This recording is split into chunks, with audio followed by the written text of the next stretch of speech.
I'm Natalia, 25, and the day I should have stood beside my sister in lavender silk. I watched a viral clip of her groom slapping her across the face while the band was still playing At Last.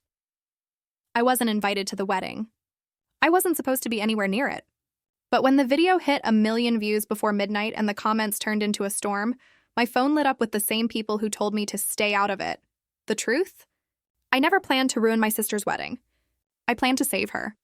And I planned to make sure he could never hurt her, or anyone, again. I can still picture the invitation that never came. Glossy ivory, embossed gold initials, and a wax seal my mother said was very tasteful. I knew exactly what it would have looked like because I designed the save the dates for my sister years ago as a joke. Back when we were girls dreaming of futures we didn't yet understand. But when Emily got engaged to Oliver Weston, a man with a jawline like a movie poster and eyes that never quite settled on you, the only thing I received was silence. Don't make this a thing, Mom said over the phone. Weddings are complicated. Emily needs calm. I'm calm, I said. I just assumed I'd be there. You know how you can be, Nat, she added, like she was giving me a gift. You ask questions. Funny how asking questions became the family's favorite sin. I was 25, finishing freelance work from my apartment, when Emily called me 6 months before the wedding to catch up. Catching up meant Oliver sitting beside her. I could hear his breath near the speaker, feel his presence like a shadow. They spoke in tandem, her mouth, his words. The first time he referred to me as spirited, I flinched. The second time, I went quiet. The third time I asked, "Is that code for something you don't like?" He laughed. Emily didn't. The next week, Emily forgot our brunch. Then she lost her phone for 3 days. By the time I learned she'd chosen bridesmaids, the dresses had been fitted and my name had never come up. Small wedding, Emily texted. No drama. I swallowed the hurt like a dry pill. My best friend, Grace, staged a couch intervention with kombucha and a box of tissues. This isn't about you, she said. It's about him. He's cutting her off from her people. Classic isolation.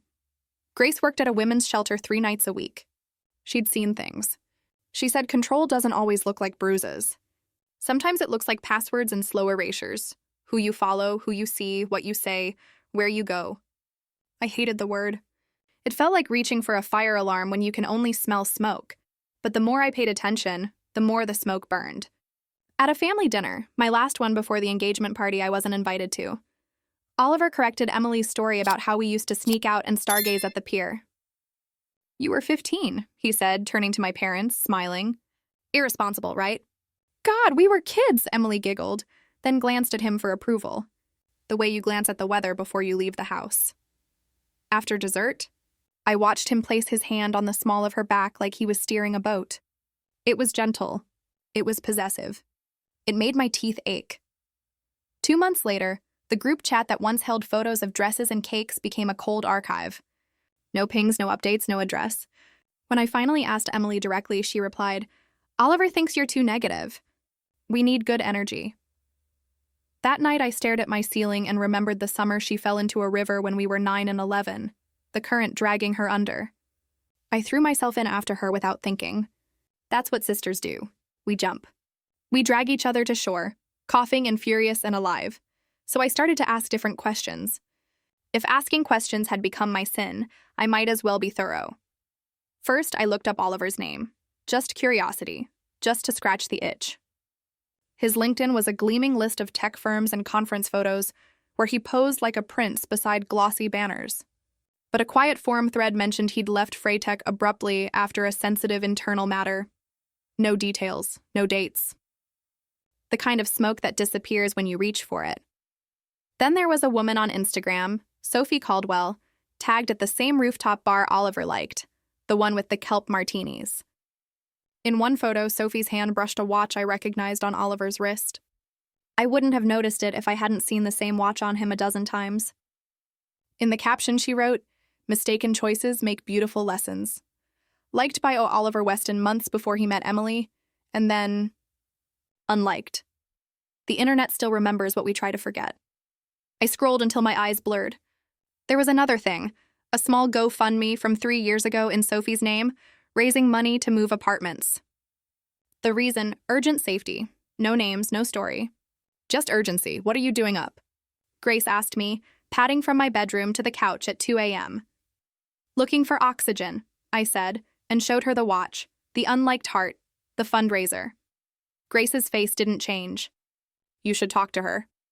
"I'm not invited to the wedding," I said. "I'm not invited to my sister's life." "That's exactly why you call. It took me 3 days to message Sophie." I wrote and rewrote 10 different paragraphs and settled on a single sentence. "Did you know Oliver Weston?" She didn't answer. 2 days later, a message appeared. "Who's asking?" "My name is Natalia." "He's marrying my sister." The typing bubble appeared, vanished, appeared again. "Finally, call me." Her voice was steady in the way hot glass is steady, malleable in the center, sharp at the edges. She told me she had dated Oliver a year before Emily. He loved bombed, then policed. He didn't like her friends. He threatened to leave if she didn't match his standards. Once, when she said she didn't want another drink, he gripped her elbow so tightly she had a purple print of his fingers the next day. "I made excuses," Sophie said, voice soft. "He had a bad quarter. He was stressed." The last time they fought, in a stairwell, he lost his temper and struck her across the mouth. She moved apartments 3 weeks later.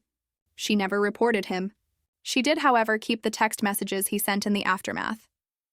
"You made me do that. Don't push me. You know how you can be."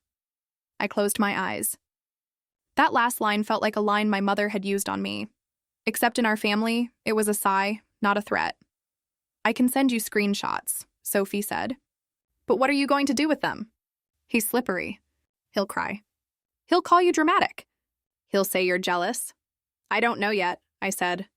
"But I'm not letting my sister walk into a lifetime of this." We built a folder together, timestamps, texts, an old HR email from Freytech encouraging Sophie to file a formal complaint even though she never did, a photo of her split lip dated and watermarked. Grace helped us organize it, not as vigilantes but as archivists careful with the truth. We didn't embellish. We didn't guess. We let Oliver's own words incriminate him. 3 weeks before the wedding, I requested coffee with Emily. She arrived 10 minutes late, cheeks glowing, hair in a neat twist. Oliver had bought her a pearl bracelet, she said, for being patient. She used the word patient like it was a prize. "I need you to look at something," I said, sliding my phone across the table. She didn't. She folded both hands around her latte like a prayer and said, "I know what you're doing, Nat. You're trying to ruin this." "Trying to save you," I said. "If I'm wrong, tell me I'm wrong after you look." She stared beneath her lashes, the way she did when we were kids, and I dared her to jump from the dock. Then she pushed the phone back without touching it. "I won't let your paranoia ruin my life." "My paranoia?" I whispered. "Or his control?" She stood shaking, tears crowding her eyes. "You're not invited to the wedding," she said, voice cracking. "Please don't come." I didn't say I hadn't been invited. I didn't say you can't ban me from caring if you exist. I watched her walk away, my heart pounding at the base of my throat like it was trying to run after her.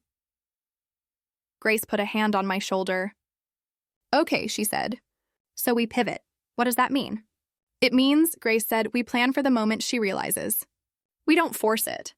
We make sure when the curtain drops, the spotlight hits the right person. The plan took shape the way all honest plans do. Slowly, plainly, with room for mercy. I didn't want spectacle. I wanted safety. We added a letter to the folder, just for Emily, titled "Open When It Hurts."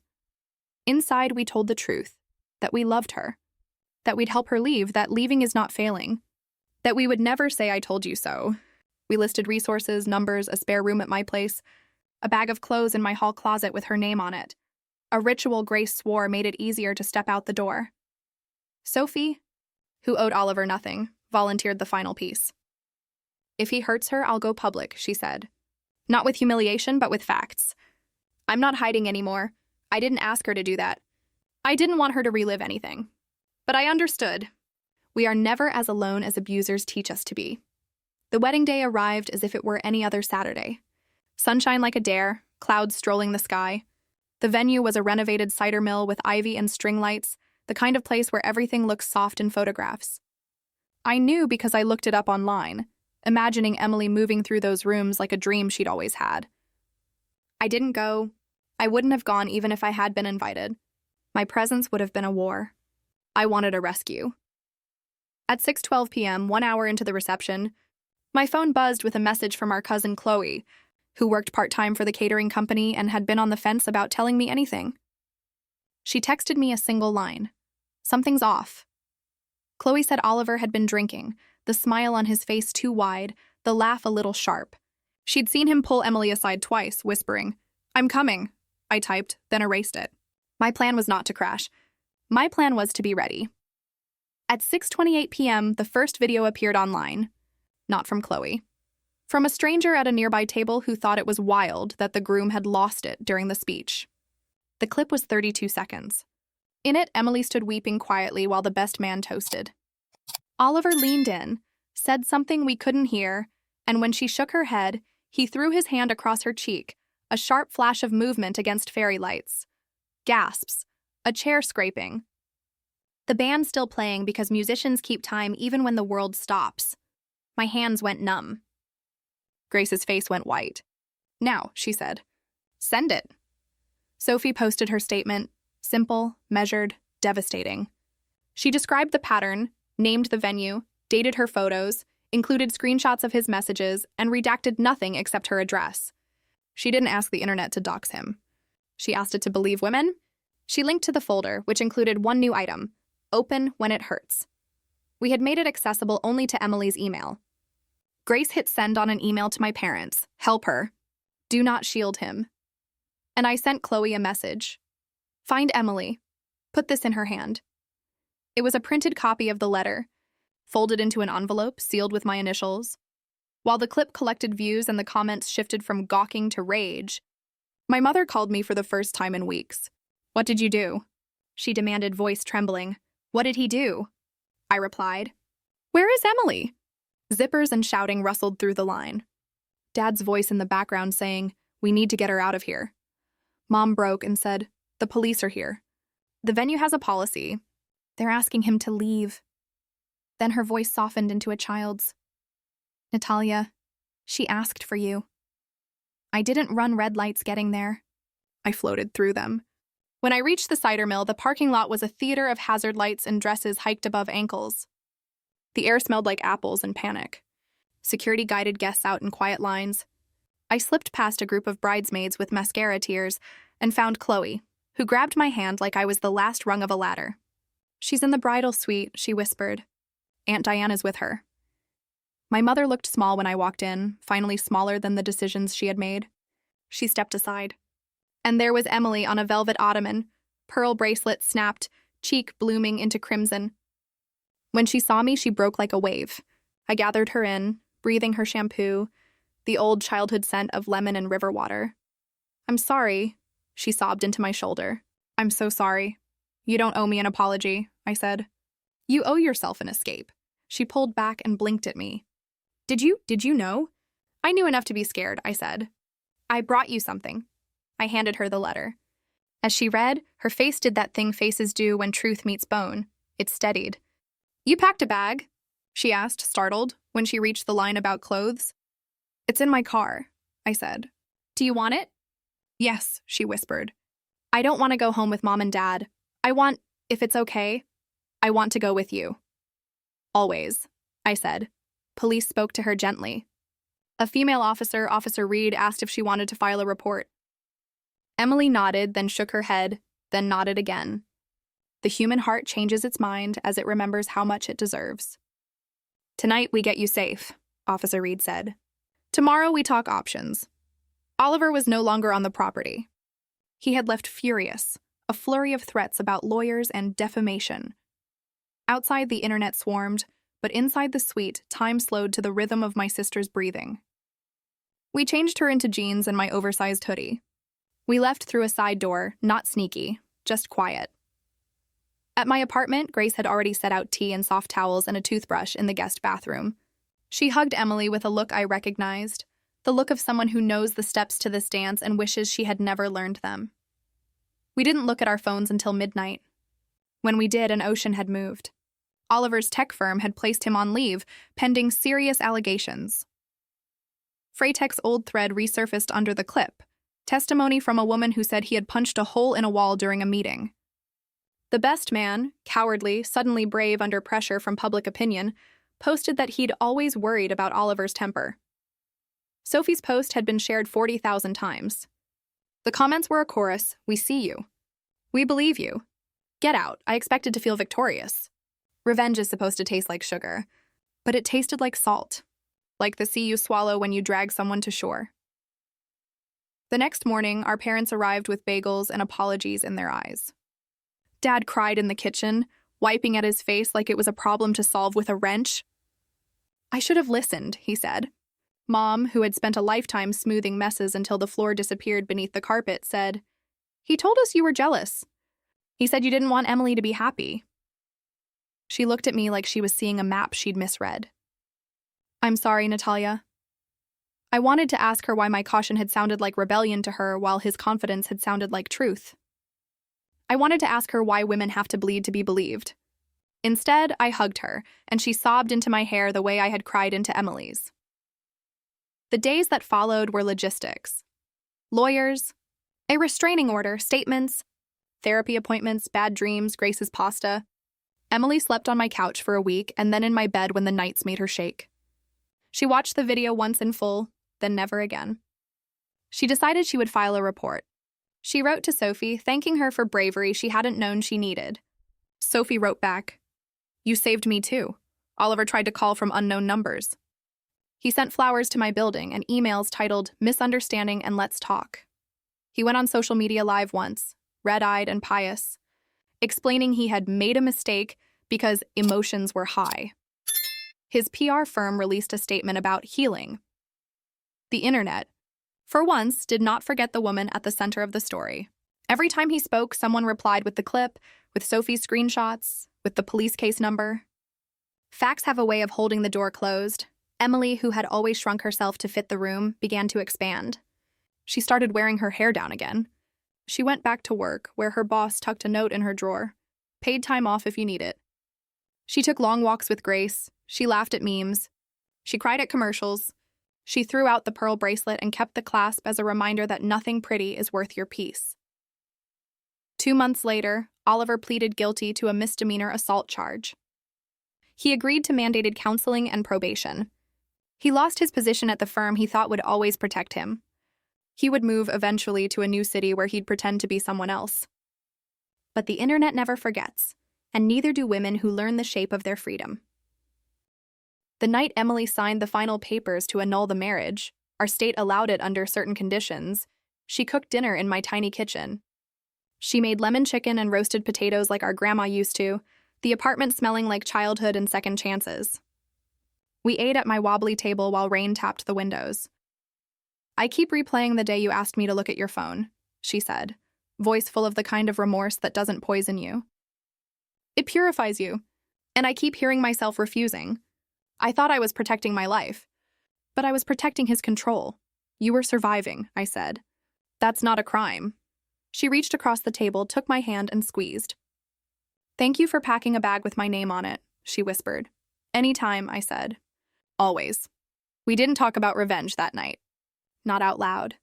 But I understood that what we'd done, what Sophie had done, what Grace had illustrated with her gentle blueprints, was a kind of revenge I could live with.